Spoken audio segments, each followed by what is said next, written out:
वास्तविकता पर आधारित सच्ची कहानियों के लिए हमारे चैनल को सब्सक्राइब करें और नए वीडियो की सूचना पाने के लिए घंटी आइकन दबाएं। तो चलिए दोस्तों, कहानी शुरू करते हैं। एक समय था जब मिस्र नील नदी की गर्म गोद में फल फूल रहा था। मलिका नाम की एक युवा लड़की रहती थी। सिर्फ 18 साल की उम्र में वह वयस्कता की दहलीज पर खड़ी थी। उसका दिल अपनी मातृभूमि की प्राचीन रेत से जुड़ा हुआ था। नील नदी की धाराओं की तरह काले और बहते उसके बाल सोने की एक टोपी से सजे थे, जो डूबते सूरज की आखिरी किरणों में चमक रहे थे।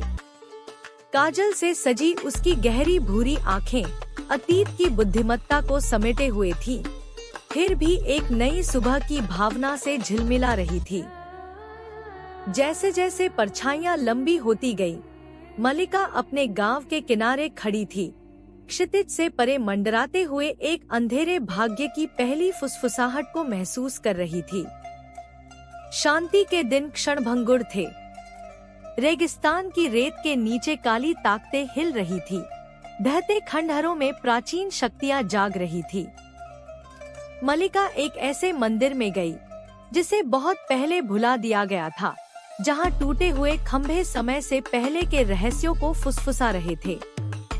हाथ में मशाल लेकर उसने फिरौन और देवताओं की कहानियों से लिखी दीवारों पर रोशनी डाली। छायाएं उसके चारों ओर नाच रही थी, अपनी ही तरह की जिंदगी के साथ टिमटिमा रही थी। लेकिन मलिका का संकल्प डगमगाया नहीं। वह जानती थी कि इन प्राचीन पत्थरों के भीतर उसके लोगों को बचाने की कुंजी छिपी है, या उनके विनाश को सील करने की। उसकी यात्रा उसे रेगिस्तान के बीच में ले गई, जहां रेत एक अंतहीन समुद्र की तरह फैली हुई थी। खून से लाल आसमान के नीचे मलिका आगे बढ़ती रही। हवा अतीत की दूर की गूंज लेकर चल रही थी। सोने और नीले रंग से कढ़ाई की गई उसकी पोशाक जैसे जैसे वह आगे बढ़ती गई, हर कदम रेंगते हुए अंधेरे के खिलाफ विद्रोह करता हुआ।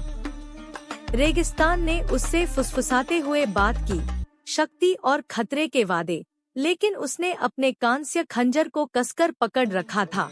उसकी आंखें क्षितिज पर टिकी हुई थी, जहां सूरज और छायाएं मिलती थी।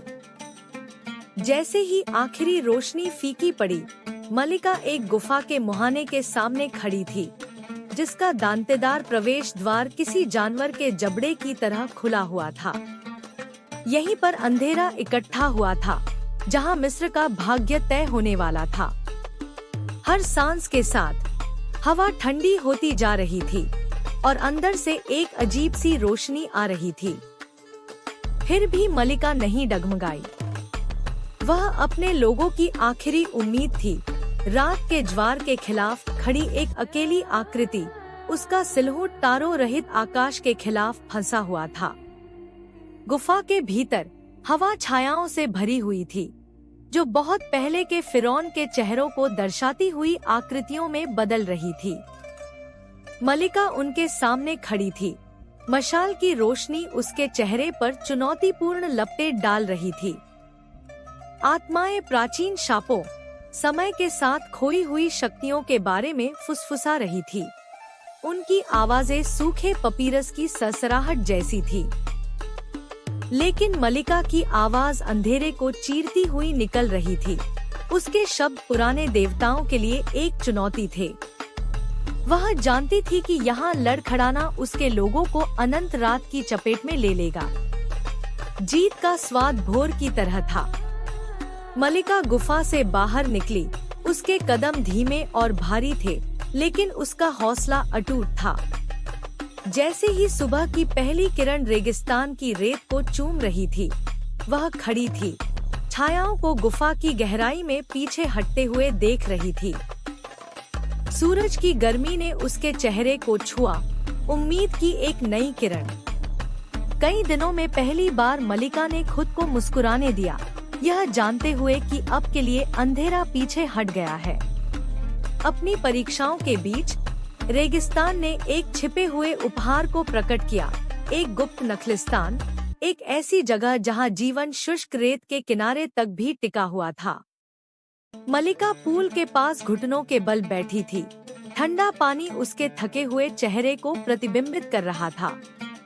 उसने अपने प्रतिबिंब में अपनी खोज का वजन, किए गए बलिदानों को देखा, लेकिन साथ ही भीतर जलती हुई आग को भी देखा। हथेलियां उसके ऊपर धीरे धीरे हिल रही थी। उनकी छायाएं पानी की सतह पर नाच रही थी। एक संक्षिप्त क्षण के लिए उसे शांति मिली, लेकिन लड़ाई अभी खत्म नहीं हुई थी। रेत के नीचे एक कक्ष में समय की फुसफुसाहट से घिरा हुआ मलिका ने प्राचीनों के रहस्यों को उजागर किया।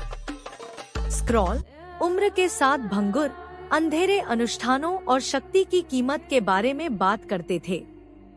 उसने सावधानी पूर्वक उंगलियों से चित्रलिपि का पता लगाया। उनके अर्थ उसके दिमाग में रात में खिलने वाले फूल की पंखुड़ियों की तरह खुल रहे थे।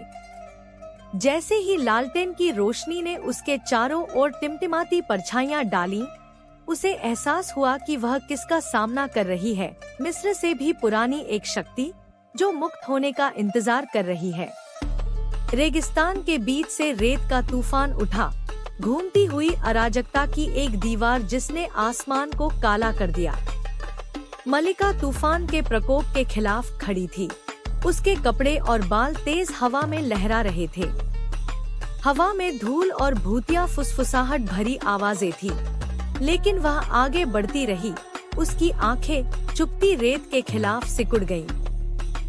हवा में बह रही उसकी आवाज ने उन आत्माओं को पुकारा जो तूफान के भीतर मंडरा रही थी, उनकी शक्ति को चुनौती दे रही थी।